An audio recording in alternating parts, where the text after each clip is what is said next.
যেতে যেতে পথে শেয়ালের লেজে আগুন ধরিয়ে দিয়েছে।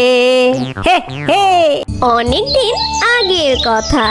একটি চালাক শিয়াল খাবারের খোঁজে জঙ্গলে বের হয়। আর সেই চালাক শিয়ালটি জঙ্গলে খাবার খুঁজতে খুঁজতে এদিকে ওদিকে ঘুরতে ঘুরতে সে তার সামনে একটি মুরগির বাসা দেখতে পায়। এই দেখে শিয়ালটা অনেক অবাক হয়ে বলে, আরে আরে, আমি তো ডিম শুদ্ধ একটা মুরগির বাসা পেয়ে গেছি। ওহো, বাসায় দেখি মুরগির চারটা ডিম আছে। হে হে হে হে, হাট্টিমা ডিম টিম, দেরি না করে এই ডিমগুলো তাড়াতাড়ি সাবার করে দে। সেই দুষ্ট পাজি শিয়ালটি একথা বলে কোনো দেরি না করে সেই ডিমগুলো